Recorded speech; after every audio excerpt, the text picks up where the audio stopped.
والقمر بحسبان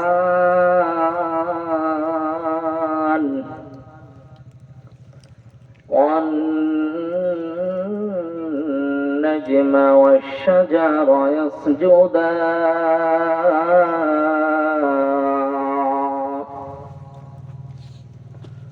وفضل زمانا على زمان كما فضل مكانا على مكان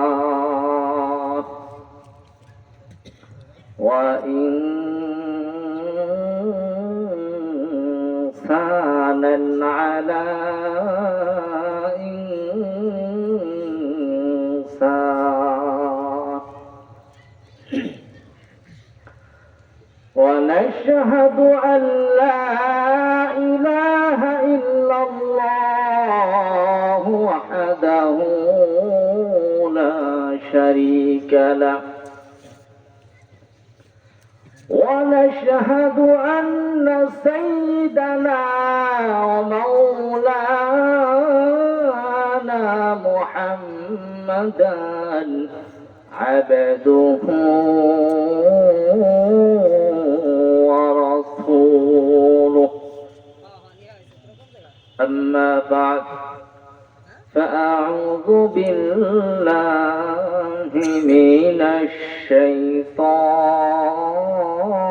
الشيطان الرجيم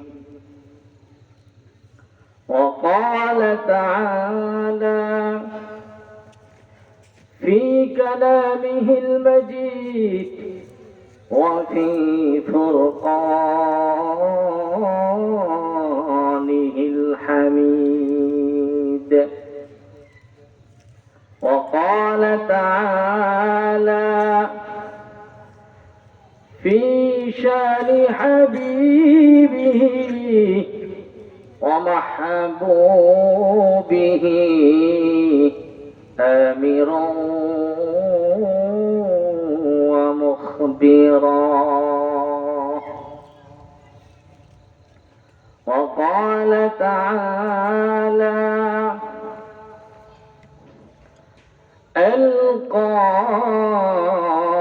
القارعة ما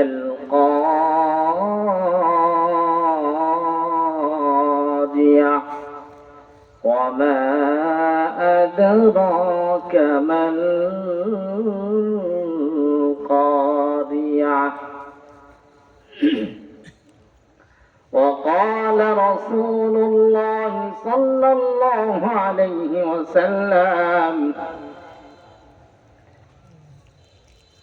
اللهم بارك لنا في رجب وشعبان وبلغنا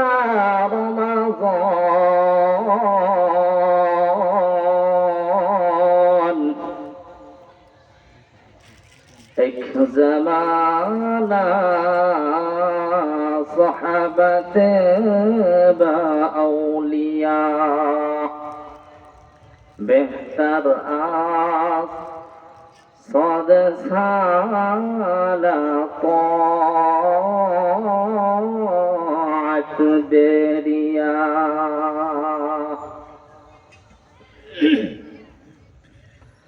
আল্লাহ পাক রব্বুল আলামিনের নিকট লাখ কোটি শুকরিয়া অসংখ্য অগণিত শুকরিয়া আদায় করি যেই মহান আল্লাহ সুবহানাহু ওয়া তাআলা আমাদেরকে তিনার এই মাহফিল জান্নাতের বাগানে বসা এবং কিছু দ্বীনি কথার শোনার তৌফিক দান করেছেন। এই জন্য আমরা সকলেই মহান আল্লাহ সুবহানাহু ওয়া তাআলার নিকট শুকরিয়া আদায় করি। আমরা সকলে বলি আলহামদুলিল্লাহ, আরো জোরে বলি আলহামদুলিল্লাহ। আমি আপনাদের সম্মুখে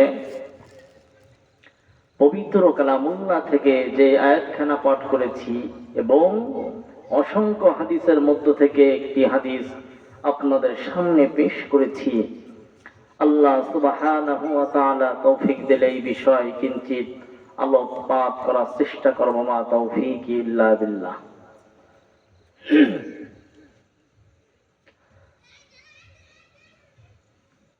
আমাদের সামনে রমজান মাস আসতেছে, অনেক গুরুত্বপূর্ণ একটি মাস, যেটা সারা পৃথিবীর মুসলমানের জন্য এটা একটা রহমত স্বরূপ। বলেন ঠিক কি ঠিক না?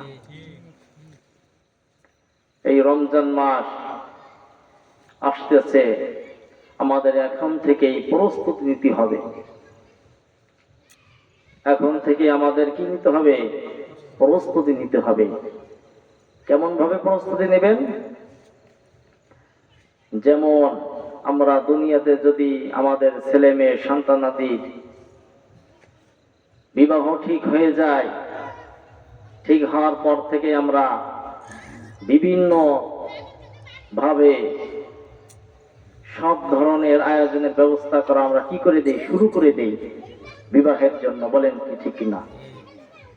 করি না? আমরা আয়োজন করা শুরু করি যাতে বিবাহতে কোনো ত্রুটি না হয়, সুন্দরভাবে যাতে বিবাহটা কি হয়? শেষ হয়, যাতে কোনো বদনাম না হয়, কোনো বালা মুসিবত না হয়, কোনো দিক দিয়ে কোনো সমস্যা না হয়।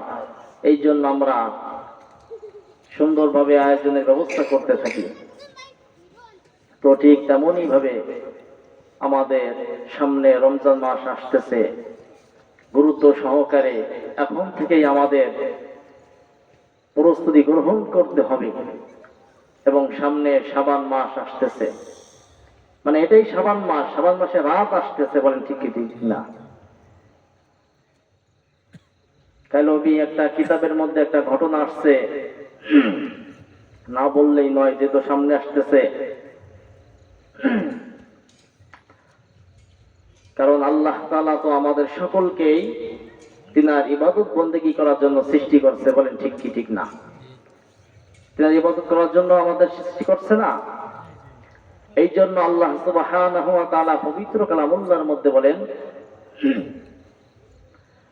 ওমা খালাকাতুল জিন্না ওয়াল ইনসা ইল্লা লিয়াবুদুন।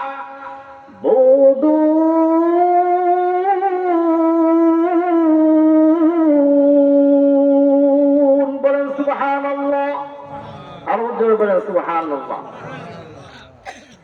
ও মুসলমান, আল্লাহর গোলাম, আল্লাহ সুবহানাহু ওয়া তাআলা পবিত্র কালামুল্লাহর মধ্যে বলেন, এই আয়াতখানার মধ্যে বলেন, আমি জিন জাতিকে এবং মানব জাতিকে সৃষ্টি করেছি আমার ইবাদত বন্দেগী করার জন্য, আমার গোলামি করার জন্য, আমার দাসত্ব করার জন্য। বলেন ঠিক কি ঠিক না? আল্লাহ পাক রব্বুল আলামিন পবিত্র কালামুল্লাহর মধ্যে বলেন, ইন্নানি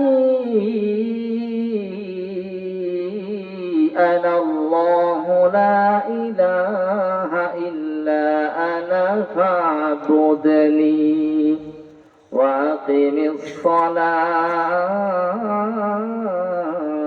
লিযিকরি। বলেন সুবহানাল্লাহ। আল্লাহ সুবহানাহু ওয়া তাআলা এই আয়াতের মধ্যে বলেন, নিশ্চয় আমি আল্লাহ, নিশ্চয় আমি আল্লাহ, আমি ছাড়া কোনো ইলাহ নাই, আমি ছাড়া কোনো প্রভু নাই, আমি একমাত্র আল্লাহ সুবহানাহু ওয়া তাআলা। ফা'বুদনি, সুতরাং তোমরা আমার ইবাদত করো, আমার গোলামি করো। ওয়া আকিমিস সালাতা লিযিকরি, এবং আমার শরণার্থে নামাজ কায়েম করো, নামাজ প্রতিষ্ঠিত করো। বলেন সুবহানাল্লাহ। ও মুসলমান, ভালো করে শুনে রাখো, হযরত ঈসা আলাইহিস সালাতু ওয়াস সালাম তিনি একদিন ভ্রমণে বের হয়েছিলেন।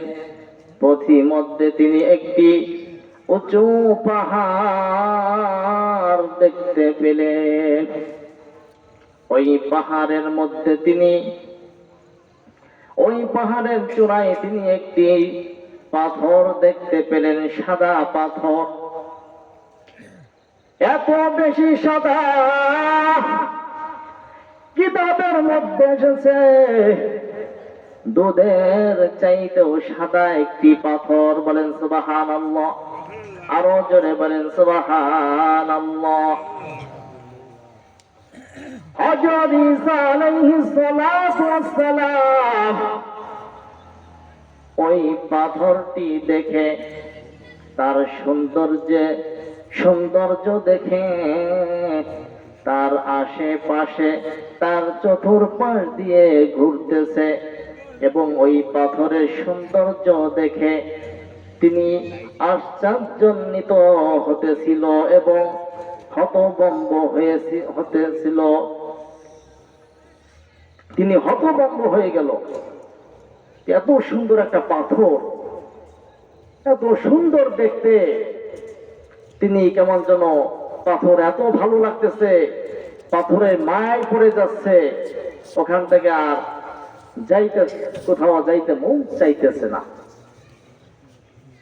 তো সাথে সাথে আল্লাহ সুবহানাহু ওয়া তাআলা হযরত ঈসা আলাইহিস সালাতু ওয়াস সালামের নিকট ওহী পাঠালেন, ওহীর মাধ্যমে জানালেন, হে ঈসা,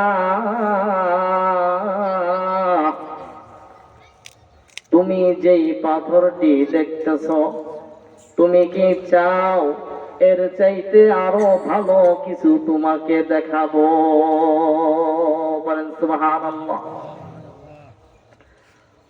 হযরত ঈসা আলাইহিস সালাতু ওয়াস সালাম বললেন, অবশ্যই আপনি দেখাবেন, আমি অবশ্যই দেখতে চাই। এই কথা বলার সঙ্গে সঙ্গে পাথরটি ফেটে গেল। বলেন সুবহানাল্লাহ। আরো জোরে বলেন সুবহানাল্লাহ। পাথরটি ফেটে যাওয়ার সঙ্গে সঙ্গে, ও মুসলমান, ভালো করে শুনে রাখো, মনোযোগ সহকারে শ্রবণ করতে হবে। ওই পাথরের মধ্যে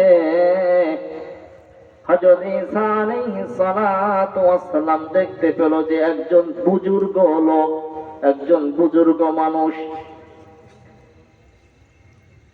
একজন বুজুর্গ ব্যক্তি।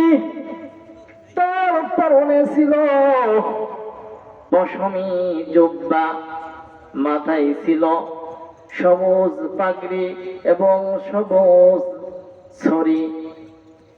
তার সামনে ছিল আঙ্গুর খাদ্য স্বরূপ। তিনি দাঁড়িয়ে নামাজ পড়তেছিলেন। বলেন সুবহানাল্লাহ। তিনি দাঁড়িয়ে নামাজ পড়তেছিলেন। হযরত ঈসা আলাইহিস সালাতু ওয়াস সালাম এই অবস্থায় দেখে তিনি হতভম্ব হয়ে গেলেন। তিনি জিজ্ঞেস করলেন, হে বুজুর্গ, তুমি কতদিন এইভাবে আল্লাহ সুবহানাহু ওয়া তাআলার ইবাদত করছো? ওই বুজুর্গ ব্যক্তি বললেন, আমি এই পাথরের মধ্যে 400 বছর আল্লাহ সুবহানাহু ওয়া তাআলার ইবাদত বন্দেগী করতেছি। বলেন সুবহানাল্লাহ। কয় শত বছর? একটা পাথরের মধ্যে 400 বছর ইবাদত বন্দেগী করতেছে, আর আমরা এত বড় একটা দুনিয়া, এত বড় একটা জমিন, কত সুন্দরভাবে জীবন যাপন করতেছি, কত কিছুই না করতেছি, যা মন চাচ্ছে তাই করতেছি, যখন যা খেতে মনে চাচ্ছে তাই খেতেছি, যেটা ভালো লাগে সেটাই করতেছি, যেটা খেতে ভালো লাগে সেটা খাই। এত নিয়ামত, এত কিছু আল্লাহ তাআলা আমাদেরকে দিয়েছেন, তারপর আমরা আল্লাহ তাআলার চিন্তা ফিকির ইবাদত বন্দেগী আমাদের মাঝে আজ হারিয়ে গিয়েছে। বলেন ঠিক কি ঠিক না? আমরা সময় দিতে পারি না। আল্লাহ তাআলার যে বিধিবিধান আছে, নামাজ, রোজা, হজ, যাকাত, এইগুলো আমরা আদায় করতে সময় পাই না। অথচ এই আল্লাহ জমিনে আমরা বসে আছি, কত নাফরমানি করতেছি, কত গুনার কাজ করতেছি। আল্লাহ চাইলে তো যে কোনো সময় আমাদের দাবিয়ে দিতে পারে। বলেন ঠিকই ঠিক না? তুমি আসমানে থাকো প্রভু, আমি জমিনে, তবু তোমারি প্রেম জমে হৃদয় গহীনে। আমি তোমারি গোলাম গো, অন্য কারো নয়। আলিমুল গায়ব তুমি, মালিক রব্বানা। আল্লাহু আল্লাহু আল্লাহু আল্লাহ, আল্লাহু আল্লাহু আল্লাহু আল্লাহ। তুমি আসমানে থাকো প্রভু, আমি জমিনে। বলেন ঠিক কি ঠিক না? ও মুসলমান, আল্লাহর গোলাম, আল্লাহ সুবহানাহু ওয়া তাআলার জমিনে আমরা বসবাস করতেছি, কত নাজ নিয়ামত আমরা ভোগ করতেছি। ও মুসলমান, ভালো করে শুনে রাখো, আমরা কত কপাল পোড়া মুসলমান, যে সেই মহান আল্লাহ সুবহানাহু ওয়া তাআলার নিয়ামত পাইয়াও আল্লাহ সুবহানাহু ওয়া তাআলার ইবাদত বন্দেগী করি না। বলেন ঠিক কি ঠিক না? আল্লাহ সুবহানাহু ওয়া তাআলা আমাদেরকে দুইটা হাত দিয়েছে, দুইটা পা দিয়েছে, দুইটা চক্ষু দিয়েছে, সুতরাং দেহের অধিকারী আল্লাহ তাআলা আমাদেরকে বানিয়েছে।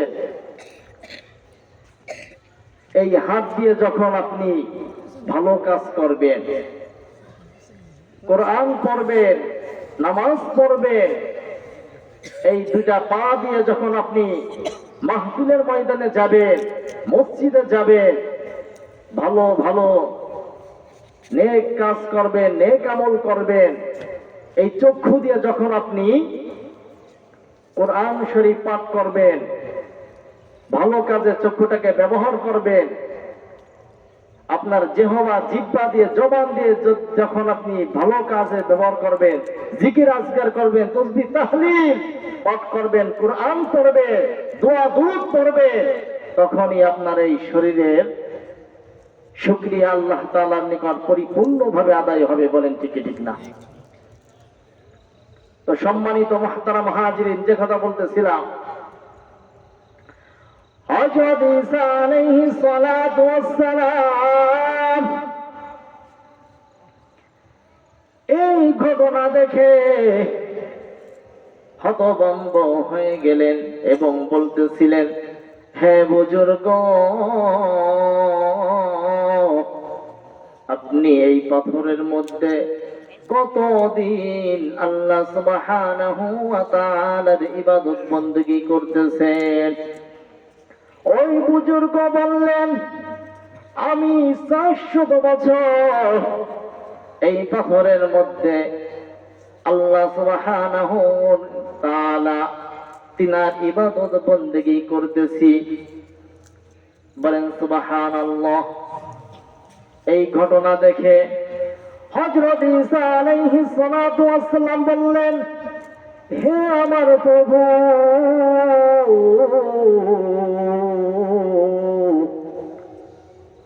আপনি কি এর চাইতে কোনো উত্তম মাখলুক আপনি কি সৃষ্টি করেছেন? আল্লাহ সুবহানাহু ওয়া তাআলা ওহীর মাধ্যমে তাকে জানিয়ে দিলেন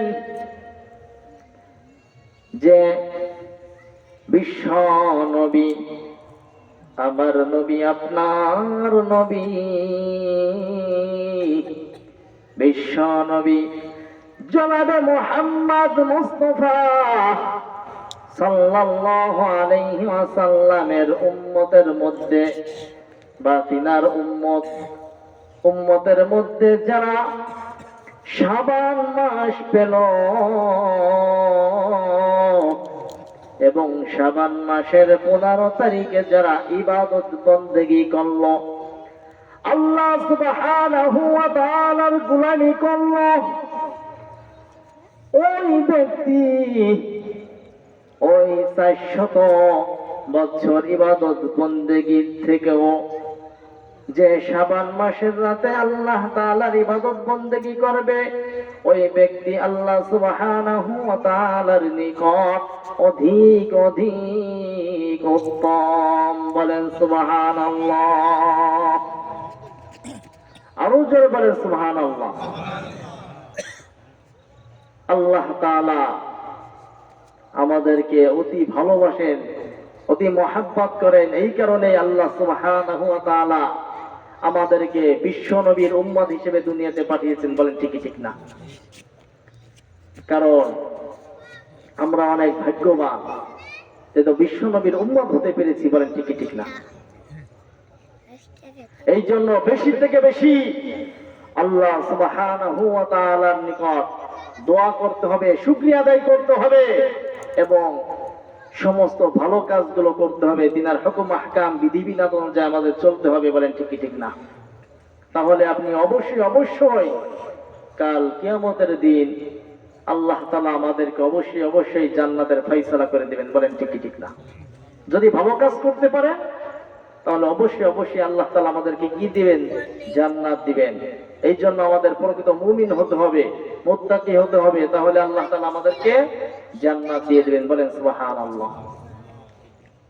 কারণ যদি আপনি প্রকৃত মুমিন না হতে পারেন, কাল কিয়ামতের ময়দানে, কিয়ামতের দিন, হাসরের ময়দানের দিন মানুষের হাহাকার লেগে যাবে, ইয়া নাফসি শুরু হয়ে যাবে। আল্লাহ সুবহানাহু ওয়া তাআলা পবিত্র কালামুল্লাহর মধ্যে বলেন, আল কারিআতু মাল কারিআহ ওয়া মা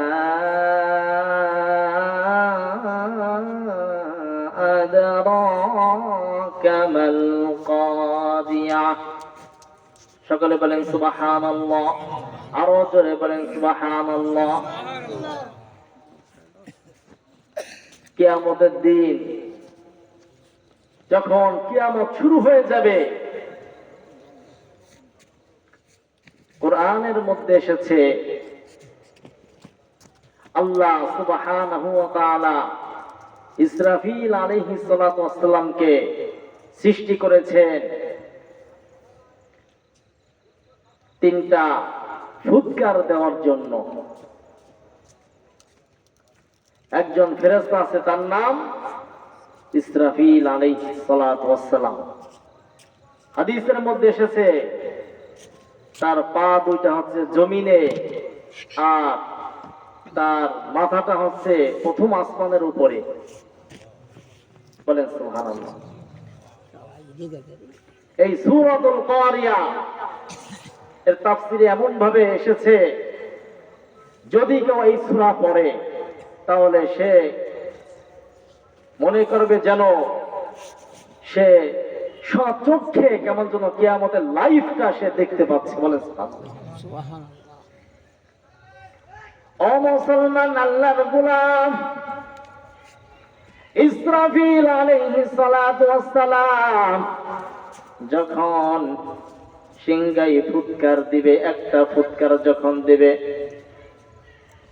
তামাম দুনিয়ার সমস্ত কিছু লন্ড ভন্ড হয়ে যাবে। আল্লাহ তাআলা এই আয়াতের মধ্যে বলেন, আল কারিআতু মাল কারিআ ওয়া মা আদরাকা মাল কারিআ। সেদিন বিকট একটা আওয়াজ হবে। এই আয়াতের মধ্যে আল্লাহ সুবহানাহু ওয়া তাআলা তাকিদ দিয়ে বলেছেন, তিনবার বলেছেন একটা আওয়াজ হবে, বিকট একটা আওয়াজ। আওয়াজ হওয়ার সঙ্গে সঙ্গে কি হবে এটাও আল্লাহ তাআলা বলে দিয়েছেন।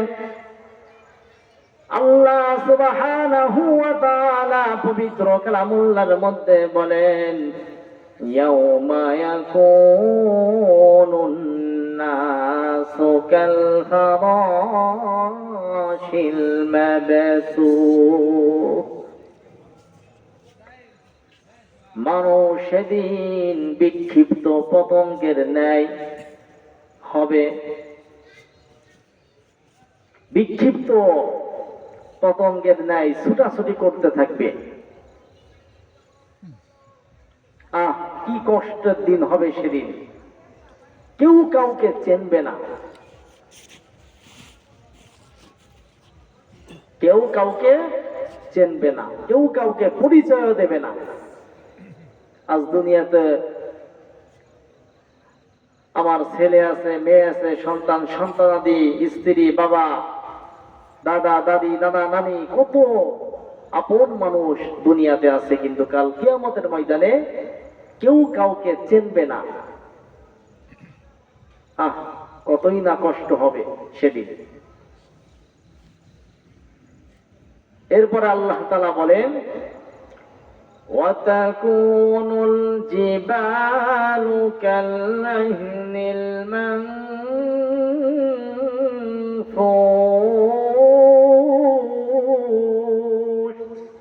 বলেন সুবহানাল্লাহ।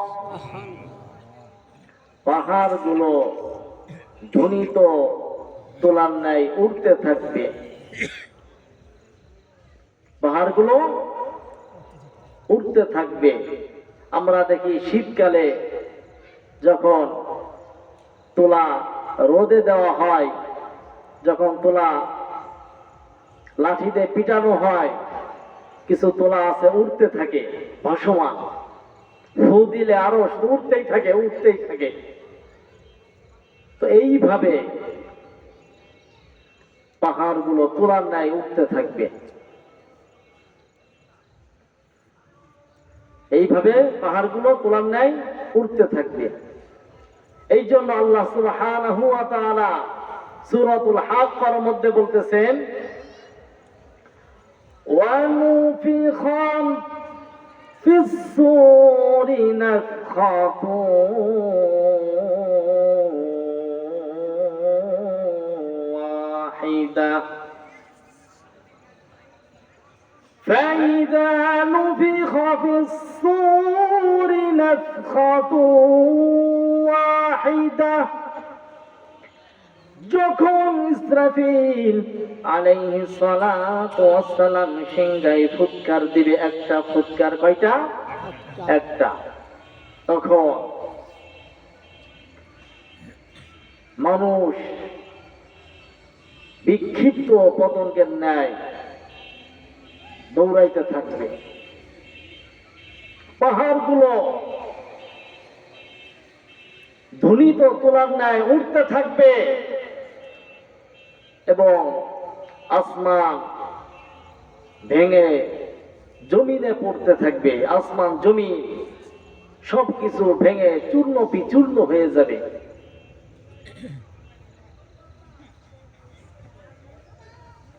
পিতা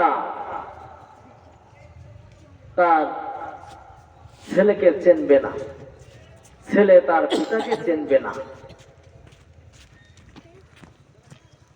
আল্লাহ সুবহানাহু ওয়া তাআলা পবিত্র কালামুল্লাহর মধ্যে বলেন, ইয়াউমা ইয়াফিরুল মারউ মিন আখিহি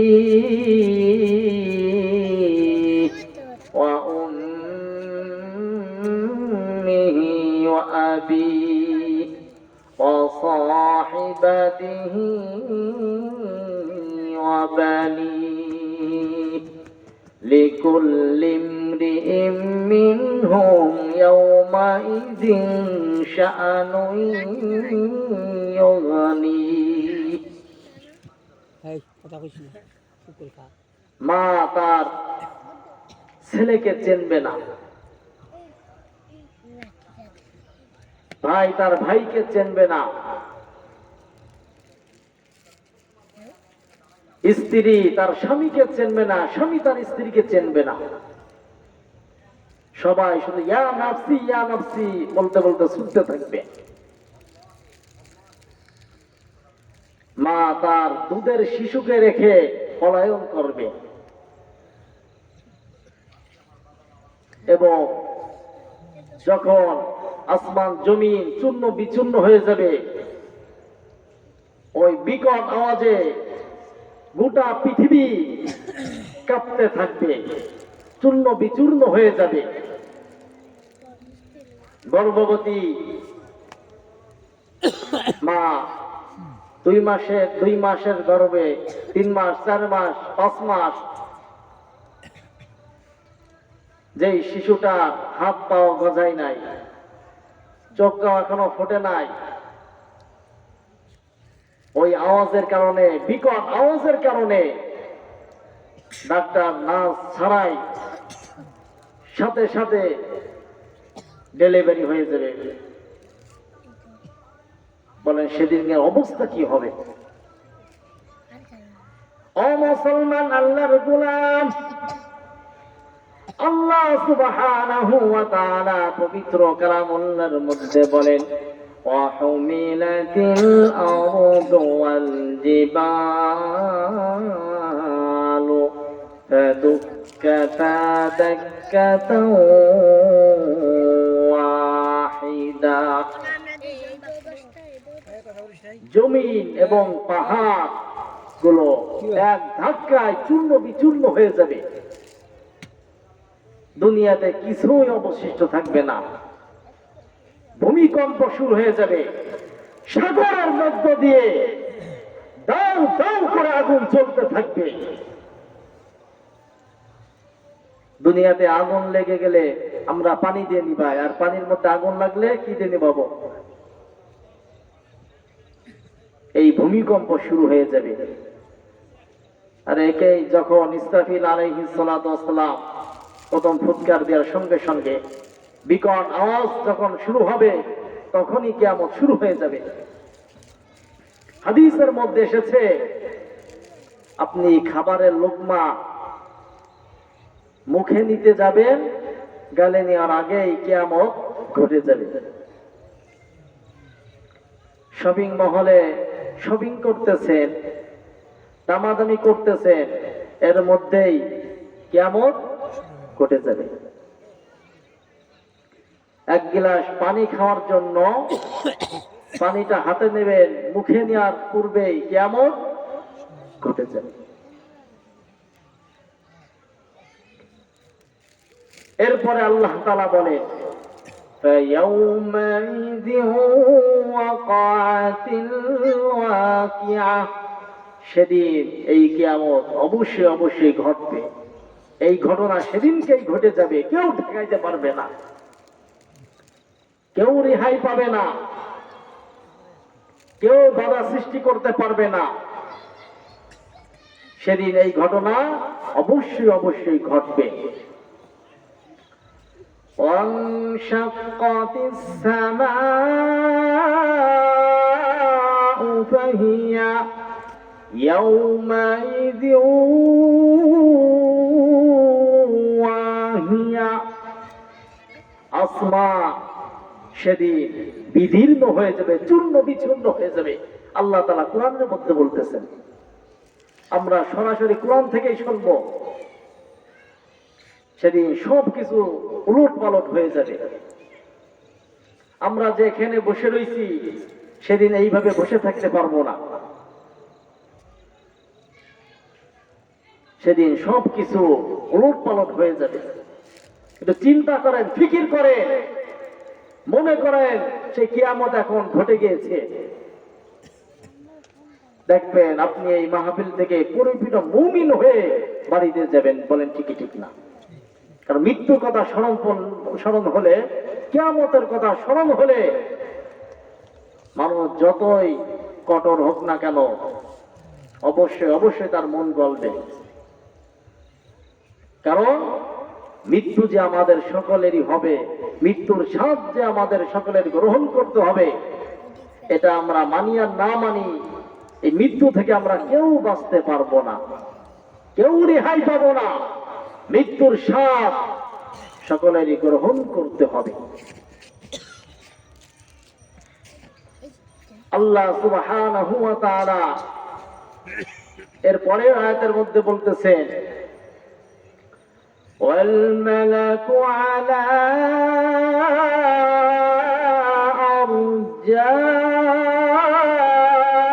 আরজাইহা ওয়া ইয়াহমিলু আরশা রাব্বিকা ফাওকাহুম ইয়াওমাইযিন সামানিয়া। বলেন সুবহানাল্লাহ। সেদিন ফেরেশতারা আসমান এবং জমিনের আশেপাশেই থাকবে এবং আরশা রাব্বিকা ফাওকাহুম ইয়াওমাইযিন সামানিয়া, 8 জন ফেরেশতা আল্লাহ তাআলার আরশটাকে কাঁধে নিয়ে কাঁধের উপর রাখবে। কয়জন ফেরেশতা? 8 জন ফেরেশতা। এরপরে আল্লাহ তাআলা বলেন, ইয়াওমাইযিন তু'রাদুনা লা তাখফা মিনকুম খাফিয়া। সেদিন তোমাদেরকে উপস্থিত করা হবে। কিয়ামতের দিন সকলকে কি করা হবে? উপস্থিত করা হবে এবং তোমাদের মধ্য থেকে কেউ কোনো কিছু গোপন করতে পারবে না। সব কিছুই আল্লাহ তাআলার সামনে পেশ করা হবে। সবকিছু আল্লাহ তাআলার সামনে হিসাব দিতে হবে। কোনো কিছুই কেউ গোপন করতে পারবে না। বিশ্বনবী জনাবে মুহাম্মদ মুস্তাফা সাল্লাল্লাহু আলাইহি ওয়াসাল্লাম বলেন, কাল কিয়ামতের দিন প্রতিটা আদম সন্তানকেই আল্লাহ সুবহানাহু ওয়া তাআলা 5টা প্রশ্ন করবে। আর এই 5টা প্রশ্নের উত্তর দেওয়ার আগ পর্যন্ত চুল পরিমাণও নড়াচড়া করতে পারবে না। 1 নম্বর হলো, মানুষ জন্মের পর থেকে যখন দুনিয়াতে আসার পর থেকে মৃত্যুর আগ পর্যন্ত এই সময়টা কোন কাজে ব্যয় করছে, কি করেছে, ভালো কাজ করেছে না মন্দ কাজ করেছে, এই হিসাবটা আল্লাহ সুবহানাহু ওয়া তাআলা তার কাছ থেকে পই পই করে আদায় করে নেবে। তাহলে আমরা কেউ কি ছাড় পাবো? কেউ ছাড় পাবো না। 2 নাম্বার, হাদিসের মধ্যে আসছে, যৌবনকালের হিসাবটা আল্লাহ সুবহানাহু ওয়া তাআলা নেবে। যৌবনকালটা কোন কাজে ব্যয় করেছে, কোন কাজে ব্যয় করেছো, কি করেছো, এই হিসাব আল্লাহ তাআলা তার কাছ থেকে নেবেন। 3 নম্বর, তুমি যে এত বাড়ি গাড়ি, টাকা পয়সা, দালান কোঠা, অট্টালিকা তৈরি করেছো, কিভাবে তৈরি করেছো? এর উৎস কি?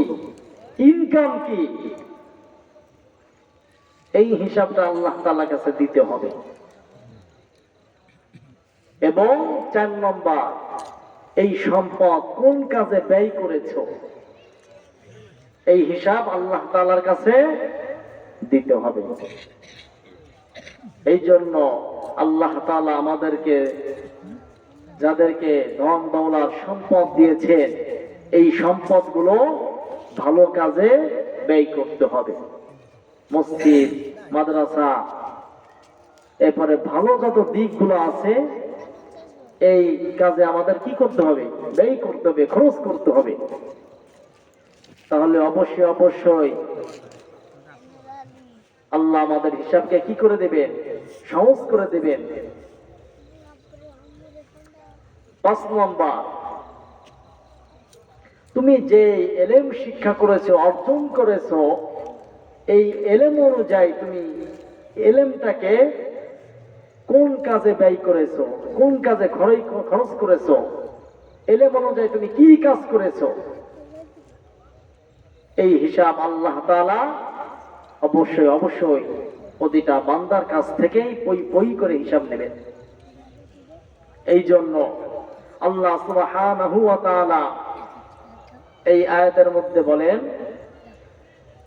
ইয়াউমাইযিন তু'রাদুনা লা তাখফা মিনকুম খাফিয়া, সেদিন তোমাদেরকে উপস্থিত করা হবে এবং তোমাদের মধ্য থেকে কেউ কোনোভাবে পলায়ন করতে পারবে না, গোপন করতে পারবে না, কোনো কিছুই। সবকিছু কি করা হবে? উপস্থিত করা হবে। এরপরে আল্লাহ সুবহানাহু ওয়া তাআলা পবিত্র কালামুল্লাহর মধ্যে বলেন,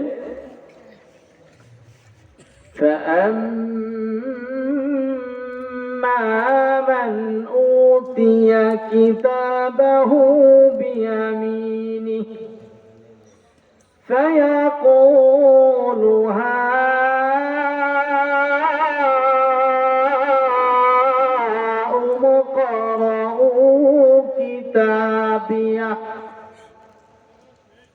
যার আমলনামা ডান হাতে হবে, যার আমলনামা ডান হাতে হবে, সে কতই না খুশি হবে এবং মানুষকে বলবে, দেখো আমার আমলনামা। দুনিয়াতে যদি কেউ পরীক্ষায় উত্তীর্ণ হয়, পাস করে, 1 নাম্বার যদি হয়, কত খুশি, নেচে গেয়ে সবাইকে জানায়। আখিরাত কিয়ামতের দিনে এমন হবে, সেদিন আল্লাহ সুবহানাহু ওয়া তাআলা এত রাগান্বিত হবেন, এত রাগান্বিত থাকবেন, কেউ আল্লাহ সুবহানাহু ওয়া তাআলার সাথে কথা বলার সাহস পাবে না।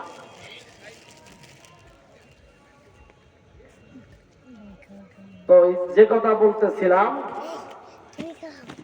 ইসরাফিল আলাইহিস সালাতু ওয়াস সালাম যখন প্রথম ফুৎকার দিবেন, দেওয়ার সঙ্গে সঙ্গে দুনিয়ার সব কিছুই লন্ডভন্ড হয়ে থাকবে, সবকিছু ওলটপালট হয়ে যাবে, কিছুই থাকবে না। এরপরে আল্লাহ সুবহানাহু ওয়া তাআলা দ্বিতীয় ফুৎকার দেওয়ার জন্য অনুমতি দিবেন। যখন ইসরাফিল আলাইহিস সালাতু ওয়াস সালাম দ্বিতীয় ফুৎকার দেবেন, দেওয়ার পর তখন আল্লাহ তাআলা বলবেন যে এখন তুমি রূহ কবজ করা শুরু করো। মানে ইসরাফিল আলাইহিস সালাতু ওয়াস সালাম দ্বিতীয় ফুৎকার দিলে মালাকুল মউত তাকে অর্ডার দিয়ে দিবেন, পারমিশন দিয়ে দিবেন, তুমি কি করো? রূহ কবজ করা শুরু করো। তখন মালাকুল মউত রূহ কবজ করা শুরু করবে। বলেন সুবহানাল্লাহ। যারা প্রকৃত মুমিন হবে, মুত্তাকি হবে, পরহেজগার হবে, তাদের মৃত্যুটা কেমন হবে? হাদিসের মধ্যে আসছে, যখন আল্লাহ সুবহানাহু ওয়া তাআলা মুমিন বান্দার জানটাকে কবজ করা হয়, একটা ছোট একটা মিসাল দিয়ে আমি বুঝাচ্ছি,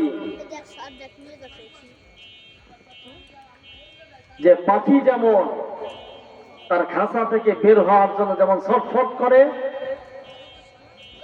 যখন মালাকুল মউত মুমিন বান্দার জান কবজ করতে আসে, তো ঠিক ওইভাবেই তার রূহটা ওইভাবেই বের হওয়ার জন্য কি করে, ছটফট করতে থাকে এবং কোনো কষ্ট হয় না। হাদিসের মধ্যে আসছে সুন্দরভাবে তার মৃত্যুটা হবে, কারণ এটা নবী করিম সাল্লাল্লাহু আলাইহি ওয়াসাল্লাম বলে গিয়েছিলেন। কিন্তু যারা কাফের মুশরিক, এদের অনেক অনেক কষ্ট হবে, মৃত্যুর স্বাদ গ্রহণ করতে হবে। এই জন্য যখন ইসরাফিল আলাইহিস সালাতু ওয়াস সালাম দ্বিতীয় ফুৎকার দিবে, এরপরে মালাকুল মউত জান কবজ করতে শুরু করবে।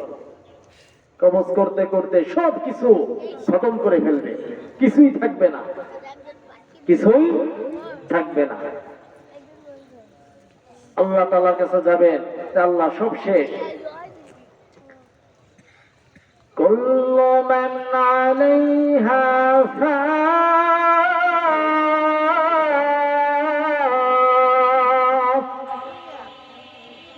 ওয়া ইয়াবকা ওয়াজহু রাব্বিকা যুল জালালি ওয়াল ইকরাম فبأي آلاء ربكما تكذبان কিছুই থাকবে না, সব কিছু ফান হয়ে যাবে। আমরা বাংলায় বলি না, কুল্লু মান আলাইহা ফান, ফানা করে ফেলবে, সব কিছু শেষ হয়ে যাবে, কিছুই অবশিষ্ট থাকবে না। তখন মালাকুল মউত বলবে, আল্লাহ সব শেষ, কেউ নাই, মাত্র চারজন ফেরেশতা ছাড়া, জিবরাইল, মিকাইল, ইসরাফিল, আজরাইল, চারজন ফেরেশতা ছাড়া কেউ অবশিষ্ট নাই। আল্লাহ তাআলা বলবেন, এদের জানকে কবজ করো।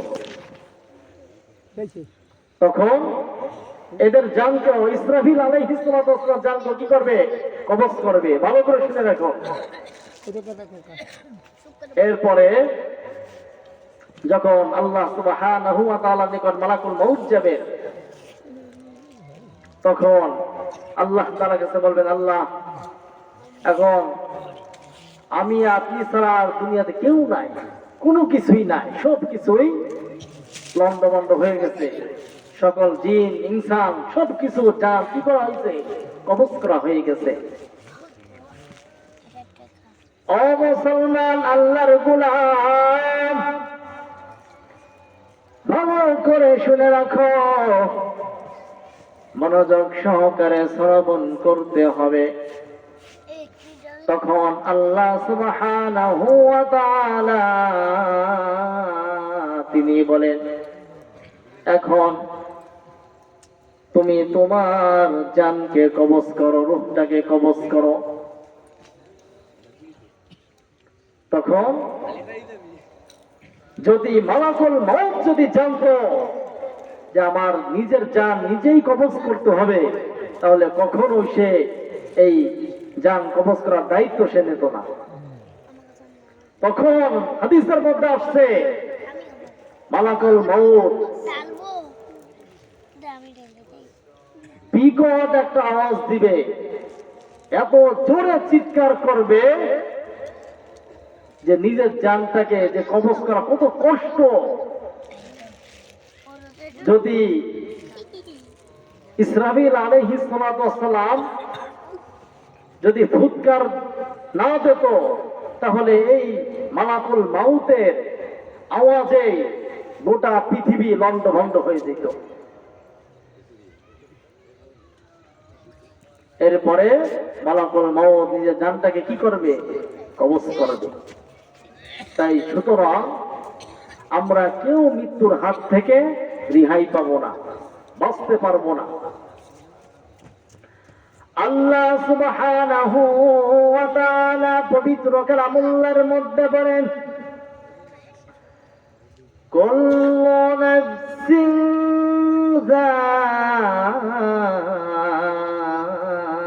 যায়িকাতুল মাউত সুম্মা ইলাইনা তুরজাউন।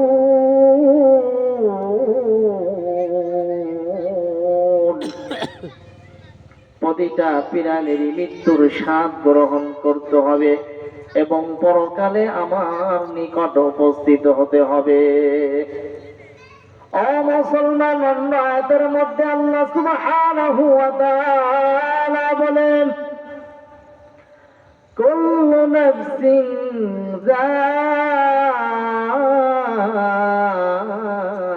যায়িকাতুল মাউত ওয়া নাবলুকুম বিশ-শাররি ওয়াল খায়রি ফিতনাহ ওয়া ইলাইনা তুরজাউন। প্রতিটা প্রাণীরই মৃত্যুর স্বাদ গ্রহণ করতে হবে এবং আল্লাহ সুবহানাহু ওয়া তাআলা বলেন, আমি মানুষকে ভালো মন্দ দিয়ে পরীক্ষা করি। ওয়ানাবলুকুম বিশ-শাররি ওয়াল খায়রি ফিতনাহ, বালা মুসিবত দিয়ে আমি তাদেরকে পরীক্ষা করি। ওয়া ইলাইনা তুরজাউন, এবং অবশ্যই অবশ্যই আমার নিকট উপস্থিত হতে হবে। আল্লাহ সুবহানাহু ওয়া তাআলা অন্য আয়াতের মধ্যে বলেন, কুল্লু নাফসিন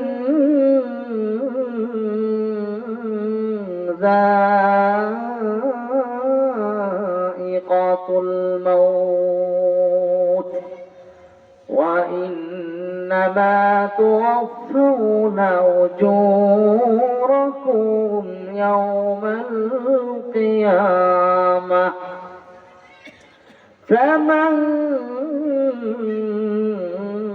zuhziha 'anil nar wa udkhilal jannata faqad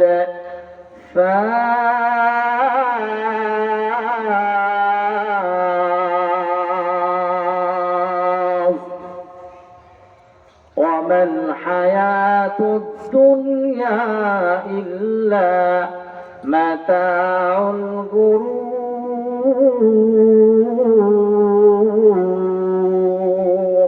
বলেন সুবহানাল্লাহ।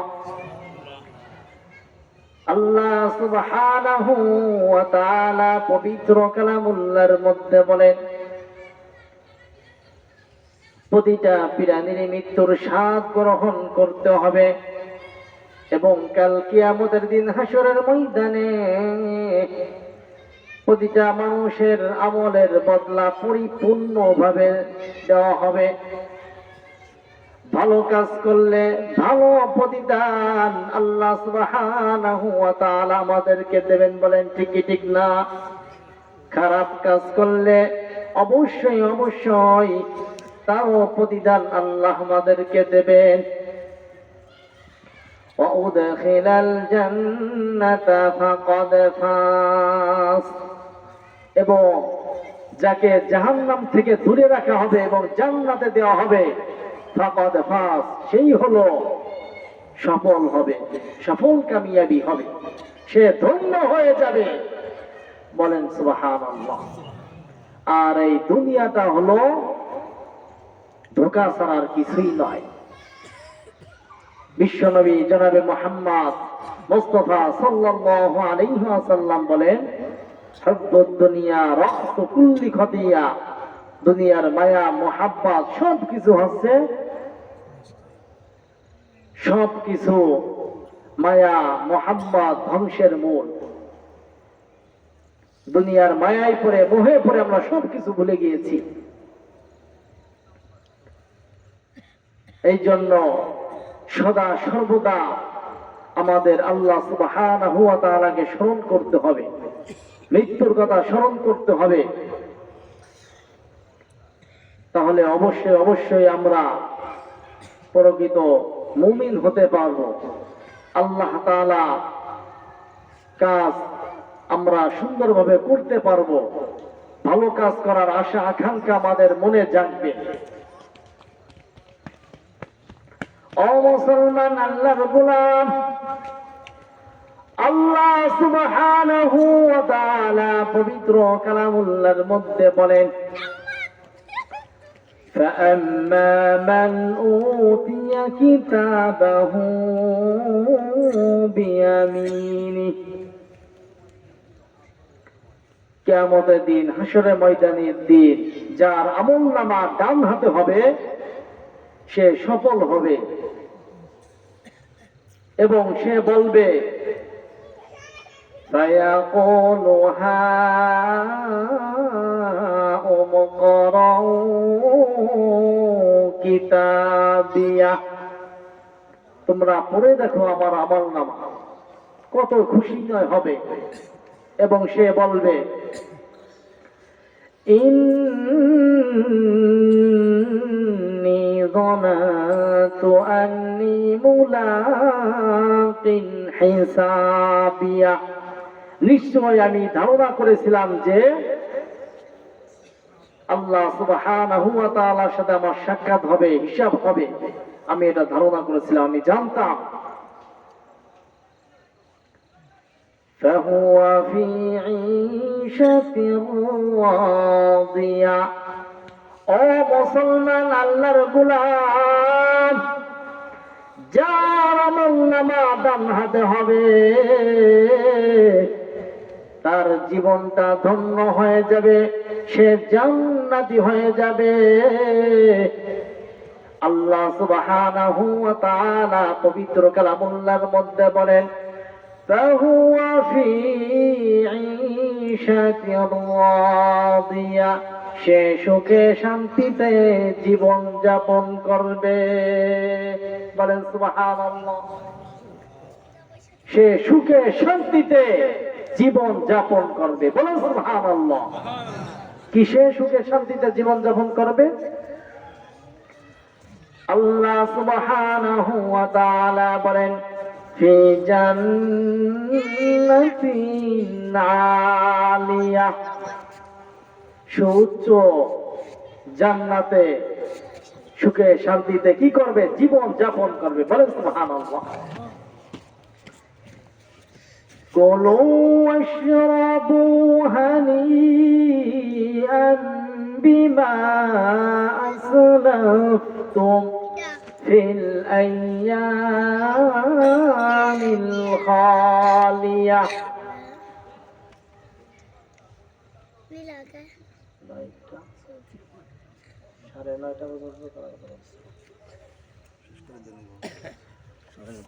আল্লাহ সুবহানাহু ওয়া তাআলা পবিত্র কালামুল্লাহর মধ্যে বলেন, তোমরা খাও এবং পান করো,